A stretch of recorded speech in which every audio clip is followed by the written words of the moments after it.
good evening and welcome to the Super License F1 podcast. My name is Rodney. And my name is Zach. Ciao, Zach. How was Italiano? Molto bene. Grazie, ragazzi. Whatever Grazie, else ragazzi. Sebastian Vettel says. Tutto bene. It was delightful. Like that. Thank you for asking. Yeah. The people That's great. are lovely.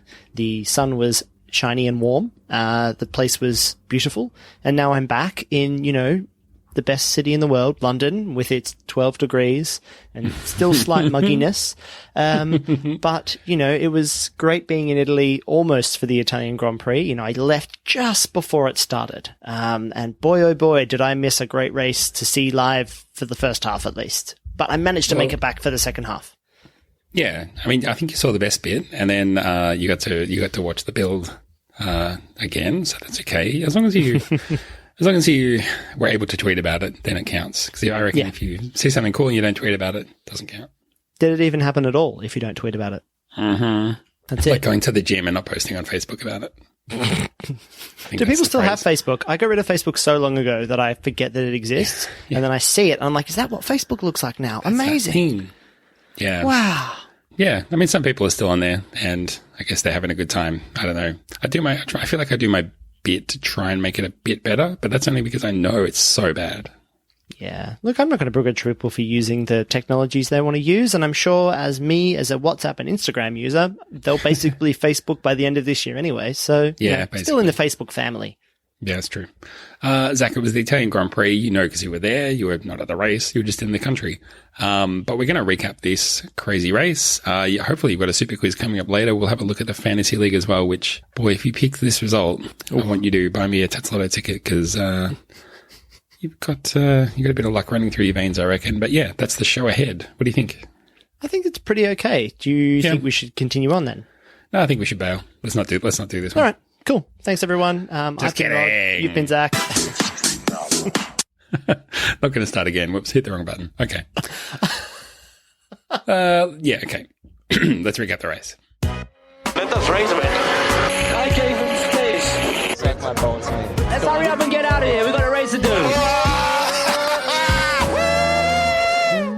Yes, it was a good race. I don't know, people are talking about this race as like one of those one in a decade kind of races, not because it rained and just everyone wiped out, but because it wasn't just one strange person on the podium. It was a whole strange podium, but we'll get to that in our full race recap as well as what is coming up now, which is our 30-second race recap.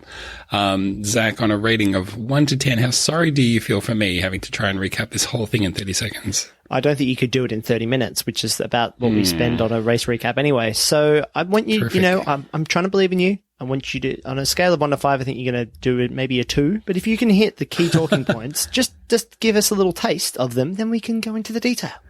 Alrighty, I'll do my best. Here we go.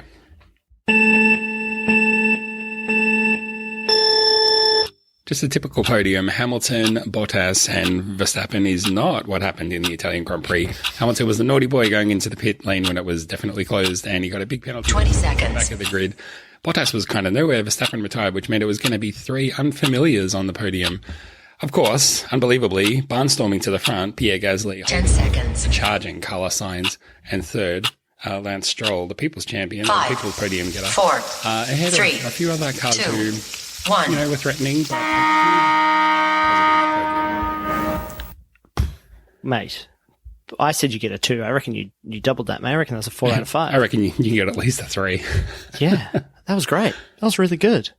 There was nothing else to talk about. I mean, really? Yeah. I mean, we could talk about Williams, I guess, but that's kind of it. I mean, what else is there to say except feel like discuss there's all of the intricate details? It's a little bit of Why fine you detail. think Hamilton shouldn't have got a penalty? Sorry, say that again. I don't think he shouldn't have got a penalty. I think he should have. Yeah, Hamilton's your favourite racer, mate. My favorite racer, exactly. So yeah, I guess we could start there. So, I mean, we were talking before we started recording about how you knew what was happening and then rewatched the start of the race and you were watching Magnussen. Like, I know that when Magnussen fails, that's when she's going to go crazy. So yeah, I mean, it must be nice to watch a race knowing what the inciting incident is going to be. But, Magnussen has to retire, pulls over to the side of the road. Shame he couldn't pull into the pit lane and all this craziness wouldn't have happened. Also crazy that the marshals didn't just reel him backwards into that seeming gap in the fence there. Instead, they decided to push him forward. I think, though, before they made that decision, The other decision that was made was to close the pit lane, which almost never happens. And, for research, I was watching the replay before we started recording this, so I knew what I was actually talking about for a change. And you could see the team and Hamilton, they're kind of talking about what tires, medium, hard tires, pull in. And then, I was I was having a chuckle because after Hamilton pulls in, they're like, "Oh, don't come in. The pit lane's closed." And then he has a pit stop and he drives away and he's like, "Sorry, I didn't hear what you said. Could you give it to me again?" And they're like, never mind. Nothing. Don't even worry about it. So yeah, that was really, that was all of the action for this race. The rest was, that was the explosion and the rest of the race was just the shrapnel. Yeah. It's funny, right? Because your point about Magnussen pulling over, it's such an innocuous thing, and Magnussen tries to do the right thing by pulling into the little gap. Apparently the yellow marked Armcos where there's marshals indicate that there's marshals there, but the car won't fit through the thing. So there's like a little marshal's box that can't move. So whilst it kind of looks like the car might go through there, it probably won't. Right. And obviously because that one's so close to the pit lane, they're just like, well, this is a good spot to have marshals to enter the track, but not a good spot to wheel cars away from, because pit lane right there. But yeah, Hamilton definitely, as you said, that the last time the pit lane was closed in this circumstance was like 2016, I think they said on the commentary, or in a motorsport article I read. So it's not a common occurrence, but you can see clearly on the replays for both Giovinazzi, who also did this, who did it way later as well. Like Giovinazzi came in way later, and everybody else had already chosen not to pit. And Giovinazzi's like, "You're all idiots. I'm going in." But you can clearly see on both their cockpit cameras footage replays afterwards that the two yellow lights coming around it's the parabolica there, I think. Yep. Don't at me. I'm pretty sure it is. You can see the two lights there that say big X, no, don't come in. And then there's another light heading into the pit lane where it's like, if you're already there, you can't get out. So it's like that one's there to tell you like, well, you fucked up. Sorry, mate. See, it's closed. But I don't think this is Lewis Hamilton or Giovinazzi's fault. It's the team's fault. They shouldn't be making these calls, or they should be guiding their drivers through these situations. And I don't think they did a very good job of doing that. And it's pretty clear in the regulations. You get a 10-second stop and go penalty, right? It's a big one.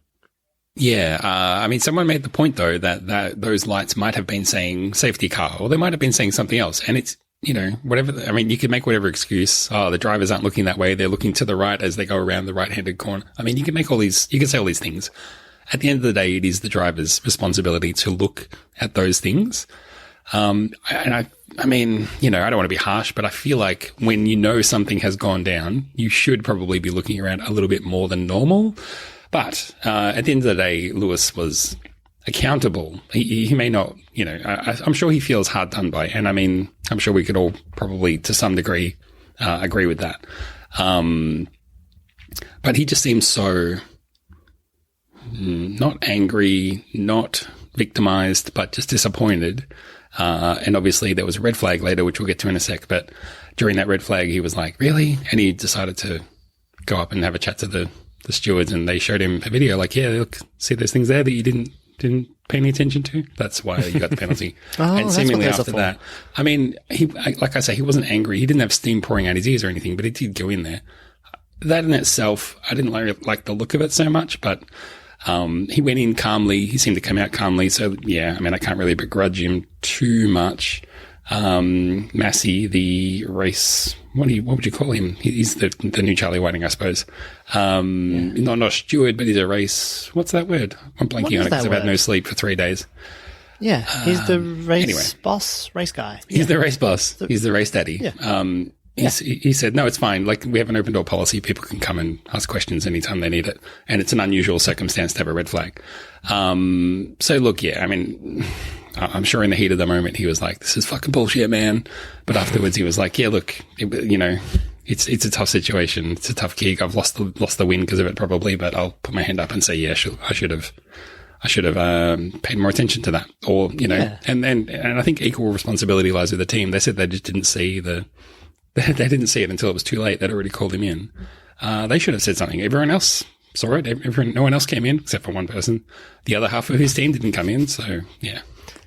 Yeah, I think that it was good of Hamilton to kind of play the leader a little bit and go see the stewards and be like, just let me go over this again with you. Is this really how it went down? Is there no other way around this? Which, you know, I think that when we talk about the culture and personality or the cult of personality around Formula One, I think that those are the kinds of things we like on this podcast, that people like doing stuff that makes Formula One feel less rigid and a little bit more, not maybe flexible, but also just like, there is some attitude to that.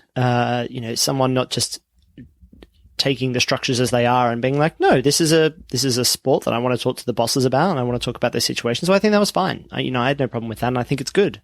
And it also helps give a little bit more of an understanding to us as viewers that that policy is in place, that they do have an open door policy, the stewards, and that there is a bit of back and forth and the sport is always kind of trying to improve, because that kind of, you know, Hamilton going over it with them might have made them not make any changes for this race, but that might lead to some more improvements to that system or to, you know, the regulations around those kinds of things, because it's just a mistake from Lewis and from the team.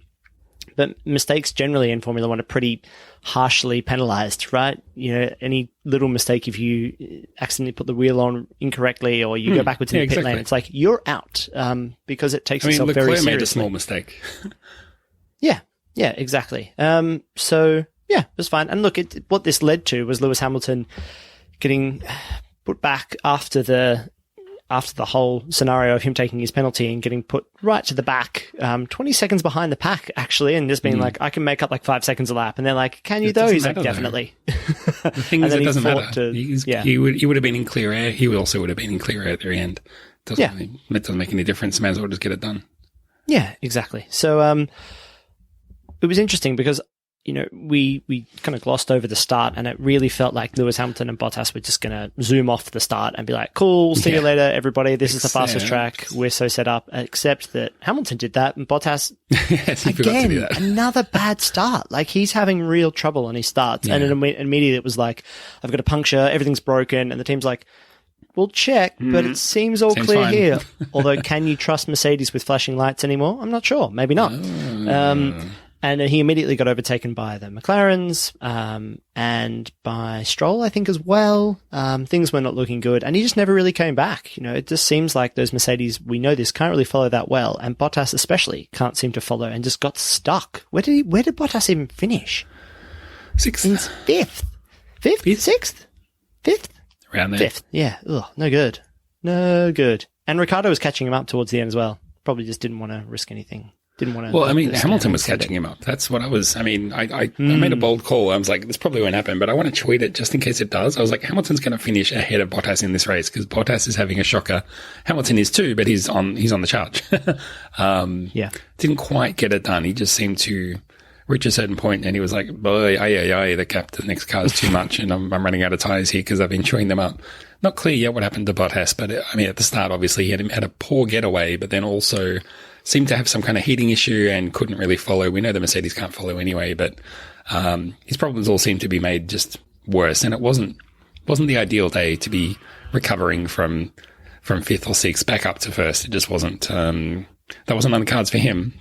No, but I mean, I would argue though that in those circumstances, after having a bad start, that a restart for either Mercedes driver would be the perfect opportunity to like get back in to the game a bit. So we get a red flag because Leclerc, maybe we'll talk about the Ferrari separately, but Leclerc crashes his car, they pull out a safety car, and then they're like, actually, you know what? It's really hard to get a car off the track with marshals around and cars driving around. And repair that safety barrier, because they couldn't really race with that safety barrier just hanging off the way it was. They had to go find some more tyres to put in that tyre wall, all that kind of stuff. Yeah, they were like hunting through the car park, whipping tyres off cars, just going, we need every tyre we can get. Is that Toto Wolff's fan? Whip him off that. Fuck him. It's the one with the license plate that says Mercedes Daddy. Yeah.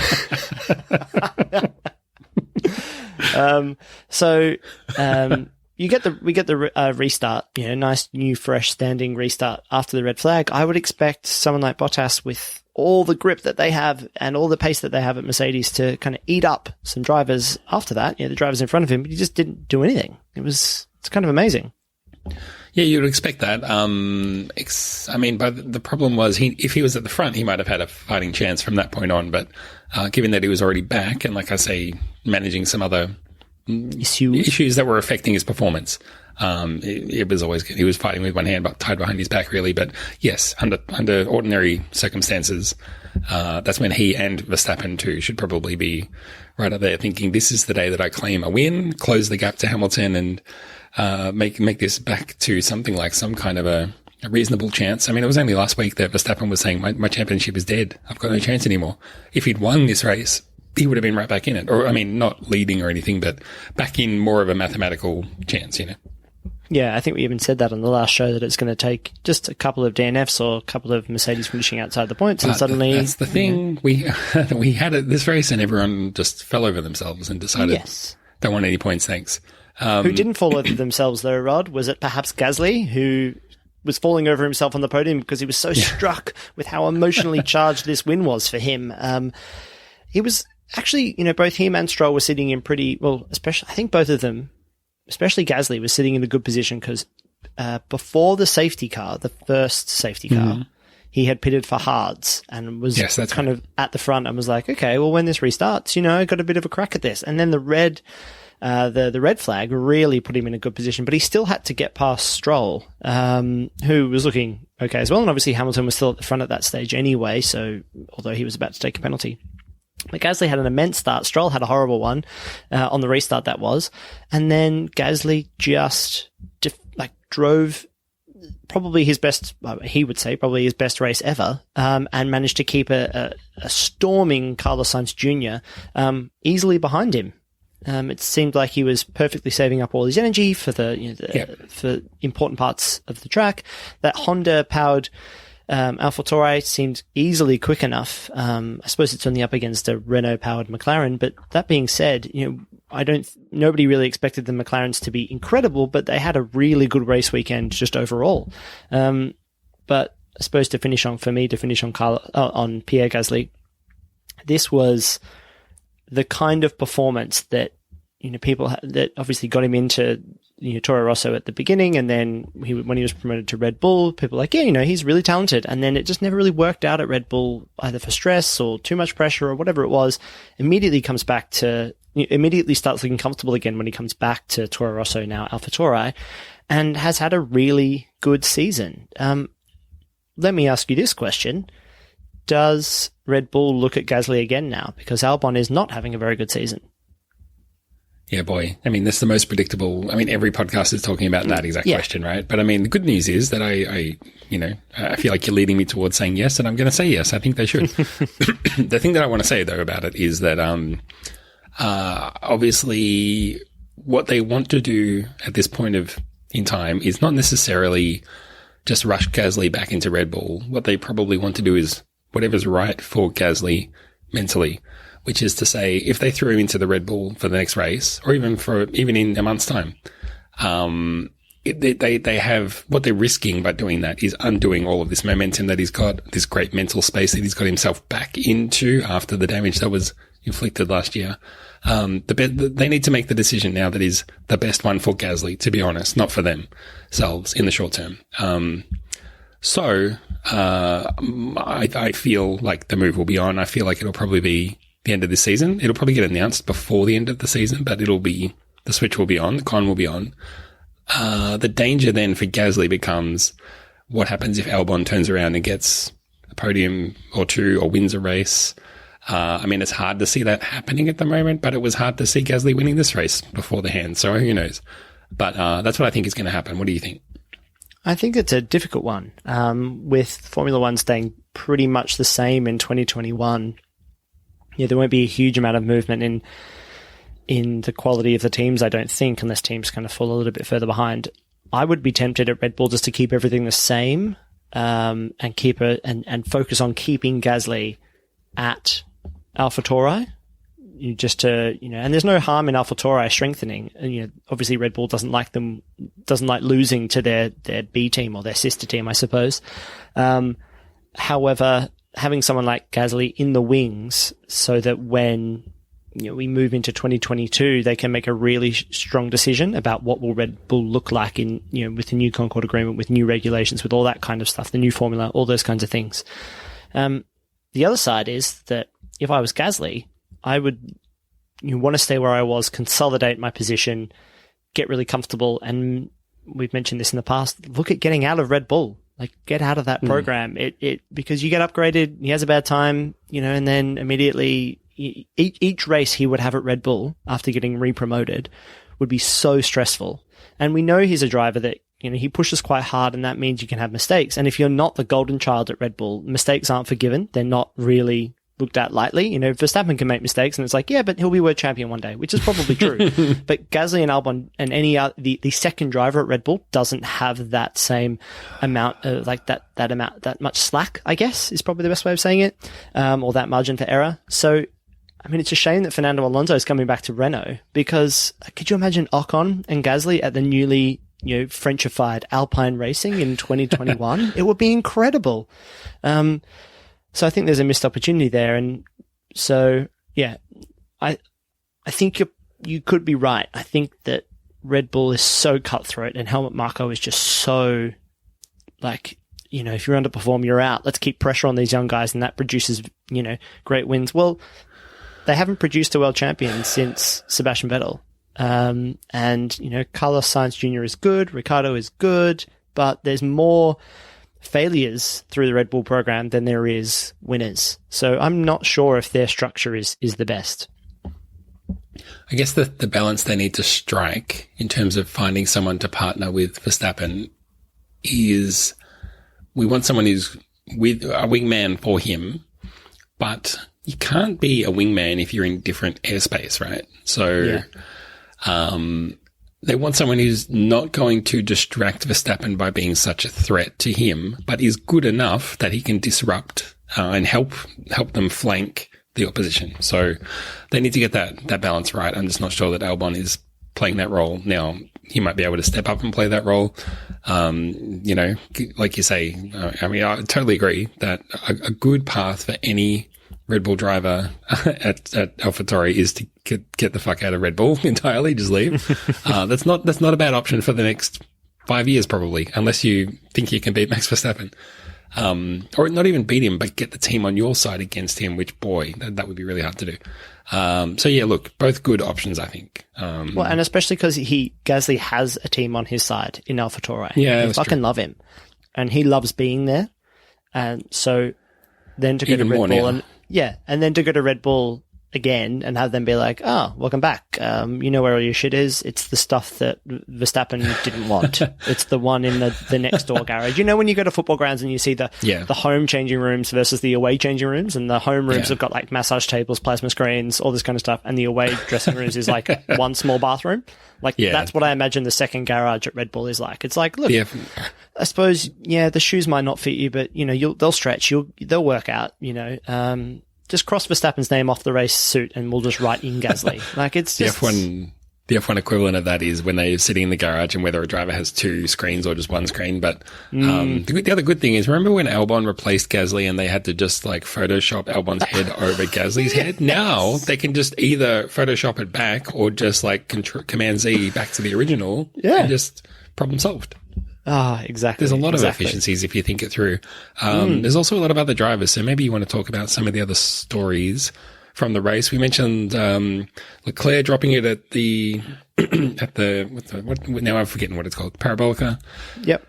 Yeah, dropping it there, putting it in the wall, so he was out. Vettel, just another race where it's like blur, you were already nowhere, and then retires with a brake failure. He just went straight through turn 1-2 chicane. It looked like he tried to brake and then just went, whoops, nothing.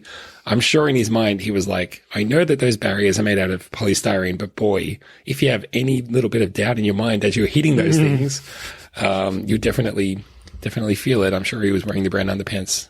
All I could think with Vettel's running straight through those polystyrene barriers is I've never seen him drive the car so straight. It's like his brakes failed and he was like, don't spin. God, don't you can't handle another spin. True. No spins. They'll kill me if I spin. The Tifosi will be all over me if I spin. Just drive straight. Not great. for a Ferrari, just generally. We thought that maybe they'd get their act together a little bit for Italy, but qualifying was bad. Leclerc qualified a little bit better than Vettel, and then, just an absolute nothing weekend. They should have packed up, basically, they should have just gone home, tried to escape. Binotto was there, you're clapping on Gasly on the podium, but didn't see a lot of other Ferrari people around, so I don't know where they go from here. What do you think someone like Carlos Sainz Jr. is thinking? He comes second, McLaren's looking really good, McLaren's going to get Mercedes power units, Ferrari look bereft of ideas, and if it's going to be like this for 2021 as well, there's not a huge amount of development that's coming. Where do Ferrari go? I mean, Kimi Räikkönen looked like he was having a better race, than the Ferraris at one point. I don't know. Things have gone from bad to worse in the last couple of weeks for Ferrari. What's Carlos Sainz thinking? He's thinking, oh boy, bring on 2022. Can I just go to sleep and then wake up when it's 2022? Can I just do that instead? That's what he's thinking. And praying for a miracle, probably, hoping that others shoot themselves in the foot or something. I mean, he's been in bad situations where his career looked like it was going down the toilet, like, including going to McLaren, the second worst team on the grid at that point, and then boom, that turned out pretty well. And when he went to Renault, things worked out pretty well. So he might be thinking, hey, just bring a bit of that Sainz magic to Ferrari, and that things will just turn around. Just don't think it's going to be quite that easy. He's bad. I mean, he's the guy who's like in the garage watching replays of Ferrari doing bad and shaking his head like he was in Spa, just going, not only am I out of this race, this is not this week, but it was last week, but not only am I out of this race, but, also the car I'm going to is shocking, so bad that I'm like, I've just got no future. Yeah. The thing I wanted to talk about with Sainz, was that he really, had a good charge to the lead, Gasly. I mean, he was saying, one more lap, I would have got him, but I mean, drivers always say that. You never know to believe that or not. I don't really buy it this time. But he was probably, even before all the shenanigans happened, he was probably on track to come P2 anyway. So, he wouldn't have been Hamilton. So in that case, his best result was probably going to be P2, right? And then, this whole not so crazy bonkers thing that happened, he still finished P2. I don't think he can be too upset because, as much as he wants that first win, oh man, he really wants that first win. But, I mean, it could have completely flipped out. He might not have even scored points. So he had two bites of the cherry, came over second. A very, very good race, I feel, for C. Sainz Jr.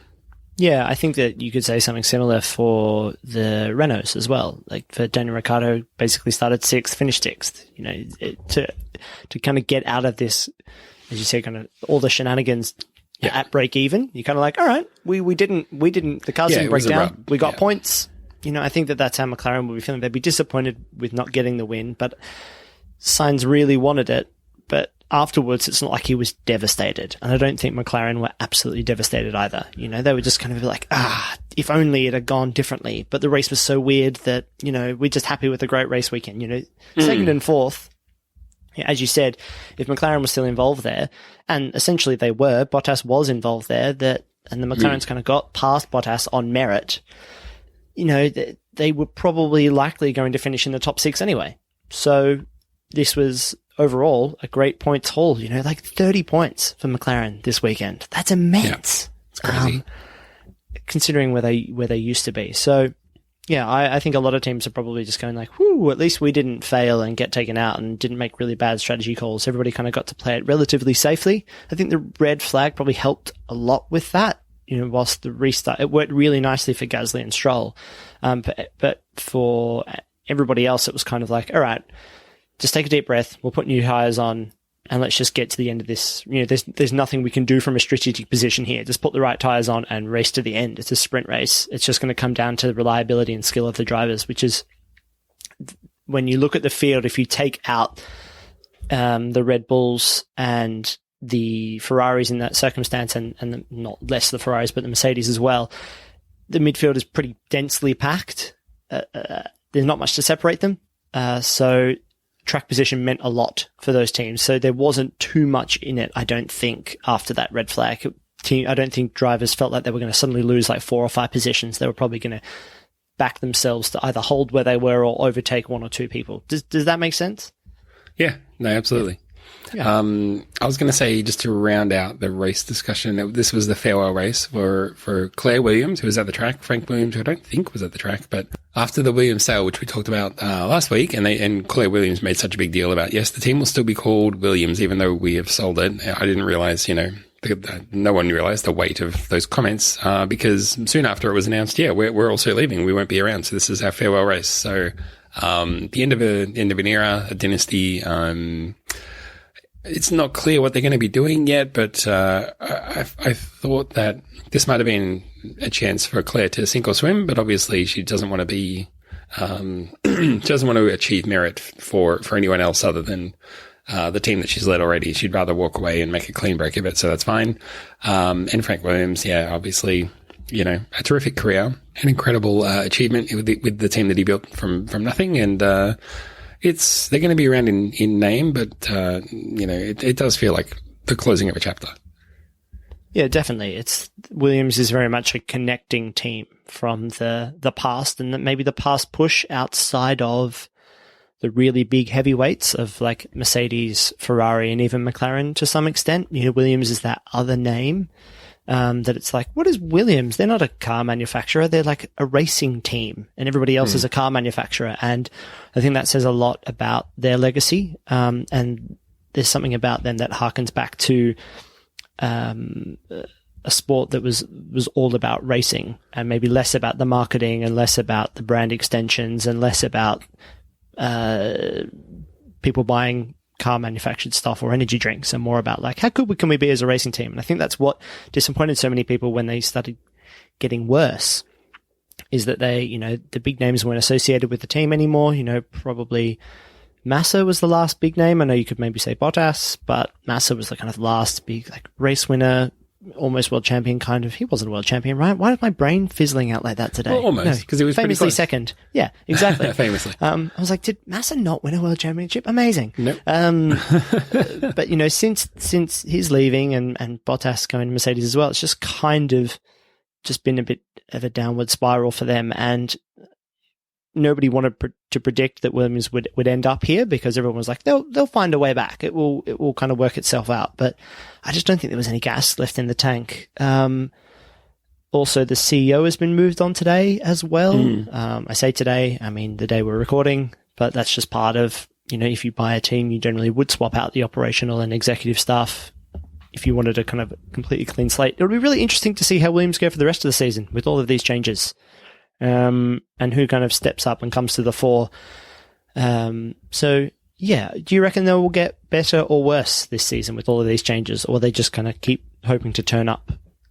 Yeah, I mean, I think they'll just go through the motions. I mean, they're already, back markers pretty clearly at the moment. So, I mean, even if they fall off the cliff in terms of performance, it's not going to be a huge difference in terms of whether we're going to finish or anything. So, the proof of the pudding will be in the 2021ing. Yeah. Yeah, I agree. So anyway, Williams, Claire, Frank, thanks for your work. We love you guys, and good luck, all the best. Let's move on to our fantasy league for fantasy focus. We're going to look at the race, and we're going to look at the league. I've got the race results up, so maybe we'll do the top three from the race, a bit of a different top three if you like. We've got in third place, Scuteria Pants by Airman 2000, who I think might be a pro user. Well done to you. That must feel good. In second place, Team Pedal Power by manager Colin Wilkes, or Wilkies, not sure. Wilkes, I guess. And in top spot this week, clear leader this week, Team Slugworth by manager Modus Opposandi. Zandy did send a tweet, because she realized she was topping the league, and she said, wow, I topped the fantasy league this week. Is it really a feather in my cap, though? I think it's like when your workmate from Germany gets 9 in the footy tipping. I feel like she's selling herself a bit short there. Yeah, come on, mate. No, it's we're a talented league, and if you can get yourself up in the standings, then you should be congratulated and feel good. It's not a lot of wins going around the world right now, so take it. Well done, all. My team Amplified Ducks Racing, position 32. Looks like I went down 2 spots in the league, so yay. Shall I pull up the... No, I got the overall You got the league. league results? Yeah, I got Roll the through it. overall league results. Romeo e Giulietta from Vincitore is still streaming out in front. I think currently in first by, let me just do some quick maths here. I think it's 66 points. Yes, in front of Epithus, of Team Racing Epithus on 1111. This is where it starts getting interesting though, Rod. In third, Team Blue and Gold, Leroy O'Donnell with 1102. And then basically from third down to sixth is separated by 3 points or covered by 3 points. Yeah, so crazy. if you are Daniel Avocado, Gross Jeans or Jordan Buzz racing teams, all the predictions matter. All your team changes matter. Yeah. It's right up in the air. And we got a lot of races. We got 9 more races to go this season. There is a lot to happen. So don't skip any bonus point predictions or anything. No. Get them all in. Exactly. Lots of closeness coming around. And look at that. There I am just scrolling down the page there. And look, I'm over 1,000 points now. 1,019 from Zero Engineering. Zachary Priest. That's me. 20th. I'm in the top 20, Rod. Where are you? Whoa. You're on the first page. No, 41, 921 points. So I'll join you in the ton league next time. Well, you hope so. Yeah, thanks, mate. Let's get into the super quiz where I'm sure things will go a lot better for me. We will accept a couple of questions. Should one only win one? Would one want to have won that one in round one? Can you repeat the question? Yeah. I feel like every time it's my turn to answer questions, I've had no sleep for like a week, but if I can't get the right answers, I'll try to at least be funny. How about that? Well, Rod, I believe humor is your best defense in this circumstance. I have 4 questions this week because I knew we'd have a lot of race to talk about. I didn't want to spend all our time on Le Quiz. Good thinking. Well, welcome to the Step on the Gasly quiz. Very good. That's my favorite part of the quiz, right? Is coming up with a fun name. This was an easy one. Step on the Gasly quiz. Just there again. If you missed it the first time around, listeners, there it is. It's Gaz. The step on the gas is like go fast, and it's part of Gasly's name. So just laying that one out for all of our listeners. Maybe the people who listen to it on 1.5 or 2 times speed might have missed my clear enunciation on the joke. Rod, are you ready to answer some questions about Gasly? I was just going to say, when it comes to pun titles for quizzes, you are peerless. Oh, that's great. That's great. Shit. Thought of that then. I think the producers should give you a bonus point there for that one. So you're already on 1 from 0. Wow. That's pretty good. Thank you. Thank you. All right, Rod, question number 1. Other than being French, what else do Alain Prost and Pierre Gasly share about their Italian GP wins? And if you don't get it on the first try, I've got a hint for you. It was where they got their debut win. Oh, God, that could be true. I don't know if that's true. There might be some other things involved. Maybe that's true. Wait, half a point for that. But this is very car related. Where do I go from here? Let me give you the hint. We'll see if you guess it. Okay, car related. Yeah, I'll go for another bonus point. Yes. Go ahead. So it's car related. It's car related. Car related. Car related. They both won as a result of a red flag type thing. No. It was they are both powered by Honda engines. McLaren Honda for Alain Prost and the AlphaTauri Honda this weekend. Well, so far I'm 0 for correct answers. I think I'm on 2 bonus points. Is that right? You're on double bonus points. That's how this works. 2 for 1. No, amazing. No. I'm 1 of the 1 apparently. Something like that. Honda, love the Italian GP with French drivers. It turns out. Go Honda. Go Honda, go. All right, question number 2. Gasly, who was born in Rouen,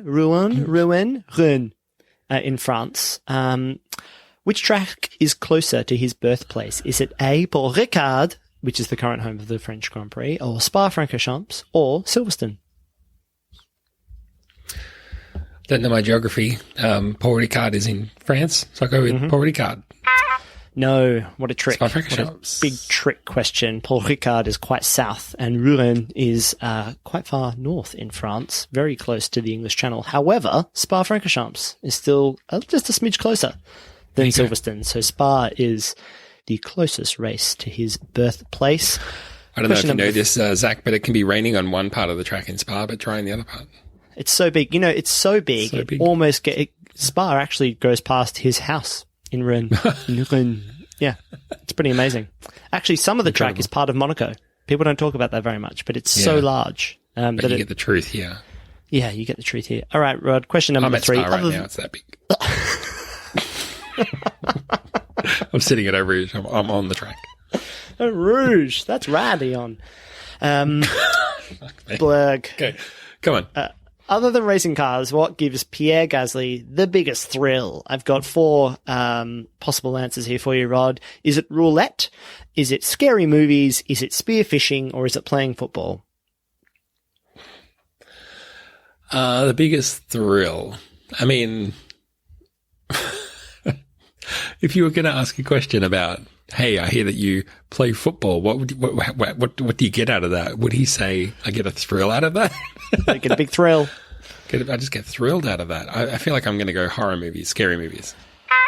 It's not scary movies. It is. The thing is, you had a 50% chance here because in one interview, he says it's roulette. It gives me an excitement that I don't find in anything else other than driving a race car. And then in another interview with Red Bull, he said playing football gives me the biggest thrill other than racing cars. So 2 answers. He doesn't yet know himself, which is what I put down to his inconsistent performances. He's a dynamic guy. Yeah. Turns out he loves gambling, though. Turns out he loves roulette. Like, be careful. You know, maybe this is why he's such a big risk taker. All right. Are you ready for question number 4? Yep, definitely. When asked which 3 people he would want to invite to dinner, Gasly responded with Michael Schumacher, Ayrton Senna, and blank. So who rounds out this trio? Is it Zinedine Zidane? Is it Emmanuel Macron? Or is it Barack Obama? Whoever it is out of those 3, by the way, is going to maybe not know that much about Formula One and is going to be stuck with 3 Formula One drivers at dinner. Yeah. I feel like after the race, Emmanuel Macron tried to call Pierre Gasly and he couldn't answer. So he was like, shit, I owe you a call back. We're going to play phone tag with the French Prime Minister, President. I don't know. I guess Prime Minister. I'm going to go, though, probably Barack Obama. Yes, it's Barack Obama. Well played. So I thought that was going to be the one that would trip you up, or maybe you go Zizou, Zinedine Zidane, because of the football connection. But no. Well, I don't know who that is. So I mean, if I by not guessing that one, if that was the correct one, I could have just gone fucking Zach. You know I don't know who that is. Come on, man. But the thing about nearly called him Brahma. The thing about Barack Obama, though, he'd have like 10 guys doing research for him, writing jokes about him. He would absolutely smash it at an F1 table, I reckon. Oh, yeah. No, exactly. He would kill.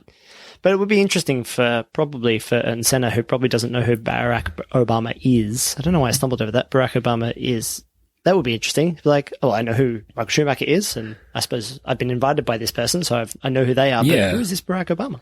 I mean, that's the thing, right? When you have one of those hypothetical dinners and you want to, bring back to life someone who's dead, bring someone off life support, that would be incredible. That would be the headline story. Michael Schumacher alive and well at a dinner with Pierre Gasly. Pierre Gasly. And then you've got to deal with it, and then you've got to explain reanimation to him. You've got to explain that he's that he's not being reincarnated into a different form.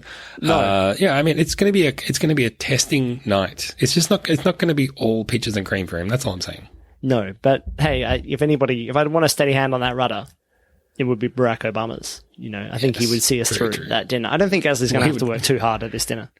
Cut through the tension with a Jeep. Well, Zach, I think we've done a brilliant job talking about the race, and thank you so much for your wonderful quiz. I feel like I've learned a lot about Pierre Gasly and a little bit about myself. So let's get into our final thoughts.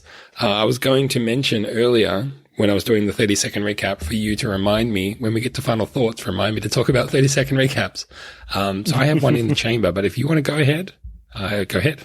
I feel like I go first every time, because you always ask the question. So why don't you go first? So not to make a big thing out of it, but a while ago we started doing 30-second recaps of the race. I feel like it was maybe the start of last season. I might be wrong. But then shortly after, on the Final Word podcast, the excellent cricket podcast with Jeff Lemon and, I don't know, some other guy. I think it's Adam Collins, something like that. Yeah, they started doing more or less exactly the same thing. A timer, 30 seconds, someone has to cram in all the information. It just creates a bit of fun tension or whatever. They started doing literally the exact same thing. Now, I mean, I've crossed paths, a while ago with Jeff. So, I don't know if he listens to the show or not, but let's just say hypothetically he did and said, that's a great idea. I'm going to steal it. No problems there. That's fine. But then the other freaking day, I was listening to another podcast and they're like, let's start off our thing with a 30-second recap. I will start the timer. And one guy crams in as much information as he can and he gets a panic to the end and blah, blah, blah, blah, blah. I feel like there's a thing going on. Something's happening and I started it. Now I don't mind, but I want, not enough people are talking about it. Not enough people are saying the name Rodney Gordon. That's what I'm saying. Oh dear. Who knew? What do we do about this? Who do I talk to? Barack Obama? I mean, there was one man, he's probably got nothing else on his mind. He would definitely want to help you with, he's definitely a man focused on justice. And look, justice needs to be served here. Is there a podcast tribunal? Isn't there that one Apple podcast guy that everybody knows to talk to when there's a podcast problem? Steve Wilson. Steve Wilson, yeah. Is that someone you can get in touch with there? Tweet at Steve Wilson. Just do something about this, will you? He's the judge, jury and executioner of podcast land. I'm sure there's an equivalent person at Spotify as well who we could probably talk to. Yeah. I wouldn't be surprised if by the end of the week there's a new podcast called the 30-second recap. Sponsored by Spotify, paid for by Spotify. The other, the recap, by Spotify, that could work. Just recapping everything of the week or of the day in 30 seconds, just all of it. Look, I can understand your concerns here, Rod. In a week as well where one of our favorite t-shirt / mug designs was also removed from our store. R.I.P. in pieces. Yeah. How could you put up with? I'm not surprised you're feeling a little bit let down.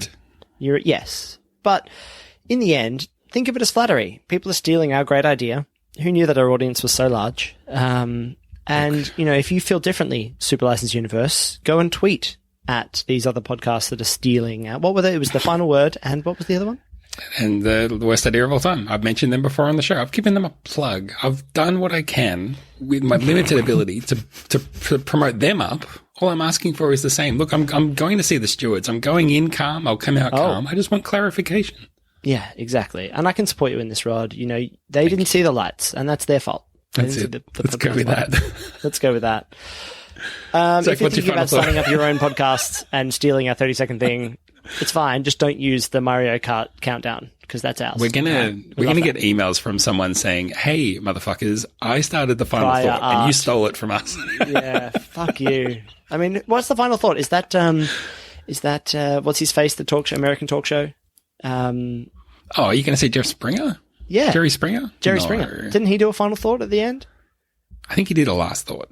A last thought. Well, that's different. No, that's basically a monologue, and it's not, and it's usually about the thing. I mean, we try and keep it as like, here's the thing that's just bugging me, and I'm just going to get it off my chest so that we can finish the show and go to sleep. Yeah.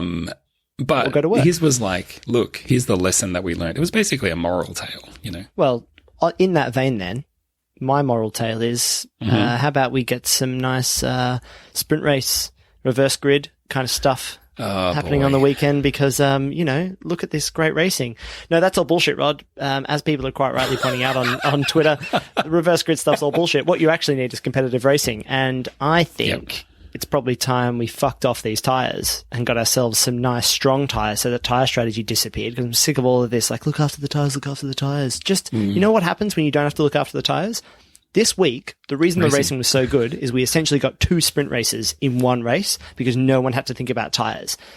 They all drove until the red flag. I know some of them pitted, but don't worry about that. And then after the red flag, they all had fresh tyres and they all just went again. And there was no fucking around and it was super close for like 20 laps. And I know if you expand that out over 50 laps, you start to get some gaps and stuff. But the good news is that I would say that like 65% of the grid are all pretty close as far as how good their cars are right now because it's towards the end of a formula. Yeah.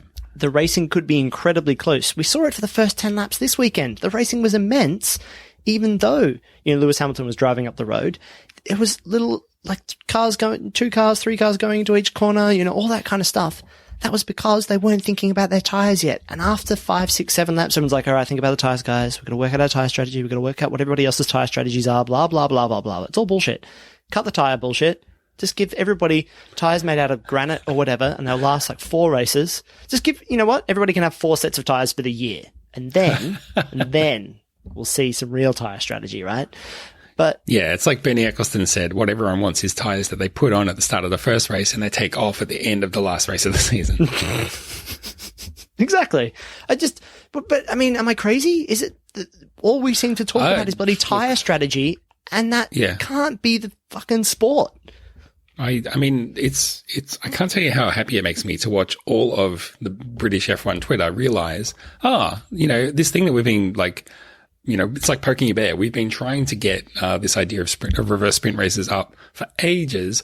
All of a sudden we realize, Hamilton, that would disadvantage Hamilton. Never mind. No, we don't want to do that. We think it's a dumb idea. Like, yeah, we know I've been saying this for years. It's a dumb idea. It's dumb. Can't do it. Doesn't work. What you need to do is actually address the problems, which is the cars can't follow each other and they can't race each other. I mean, at the moment, for a long time, really, we've had something to manufacture some kind of dynamic in the racing. And it used to be pit stops. You used to be able to change the fuel, and then they decided, fuel's too problematic. Let's switch to tires. Now tires have just become sort of a bit blur. And if we took it away now, the sport would be stuffed. It would just suck. But what we need to do is spend a few years working towards better racing, and then I agree. Then we can get rid of the tires. Get rid of this reliance on the tires for some kind of variance. Get rid of that.